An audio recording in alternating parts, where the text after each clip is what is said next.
सुल्तानपुर में एक युवक ने अपनी हत्या की फर्जी साजिश रचने के चलते दूसरे युवक की जलाकर हत्या कर दी। प्रेमिका के खातिर घर वालों से छुटकारा पाने और लोन के पैसे न चुकाने के लिए युवक ने साथियों के साथ मिलकर ये साजिश रच डाली और मौके से फरार हो गया। लेकिन मुखबिर और सर्विलांस के जरिए जब मामले का खुलासा हुआ तो सब के सब दंग रह गए। देखिए सुल्तानपुर से ये खास खबर। दरअसल देहात कोतवाली क्षेत्र के दुबेपुर गांव का रहने वाला विक्रांत वर्मा परदेश में रहकर अपना जीवन यापन करता था।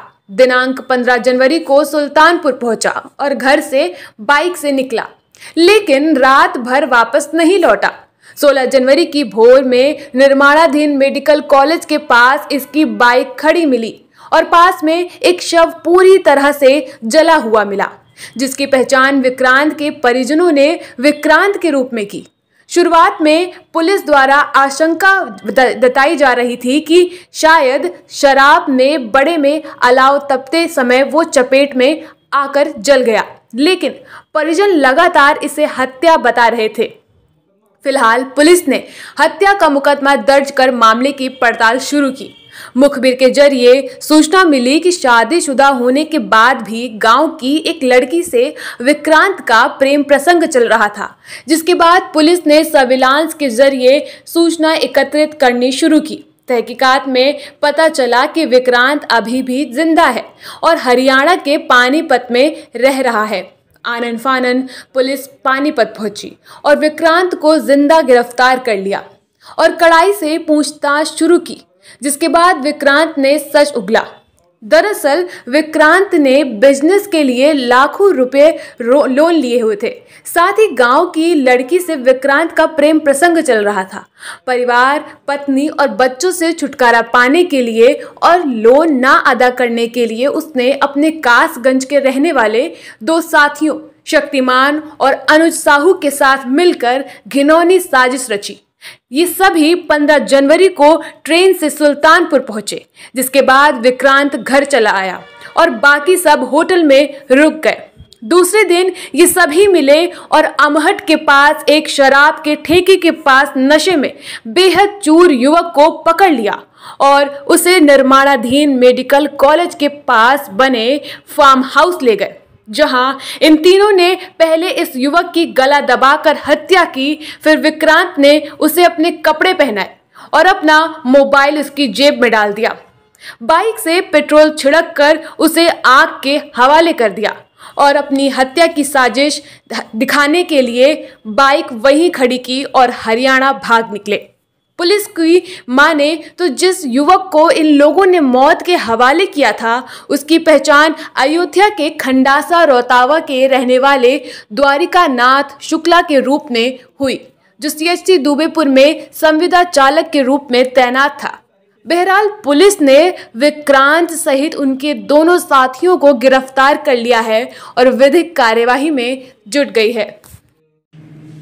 दिनांक 21/1/2024 को मुकदमा अपराध संख्या 29/24 धारा 302/201 IPC में पंजीकृत किया गया।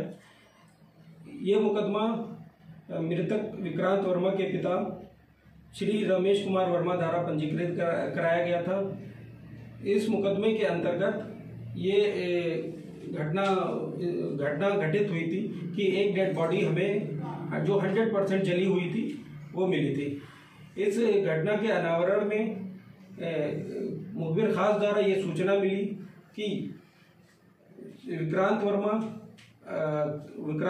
जो कि मुकदमा अपराध संख्या 29/24 में मृतक है, वो अभी के जिंदा है और उसका उसी के गांव की एक लड़की के साथ प्रेम प्रसंग चल रहा है और जो एक दूसरे से अभी भी कांटेक्ट में है। जब वो मोबाइल नंबर सर्विलांस के माध्यम से पता कराया गया तो वो दोनों मोबाइल अभी भी एक्टिव थे।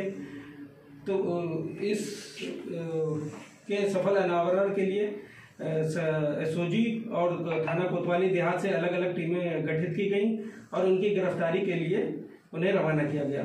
जब गिरफ्तारी हुई और उससे पता चला विक्रांत वर्मा से पूछताछ की गई तो विक्रांत वर्मा ने अपनी सारी कहानी बताई कि उसने बिजनेस के लिए पहले भी बहुत सारे लोन ले चुका था और अपनी प्रेम पर्सनल लाइफ को वो अपने घर वालों से छुपाना चाहता था, क्योंकि वो पहले से ही शादीशुदा था।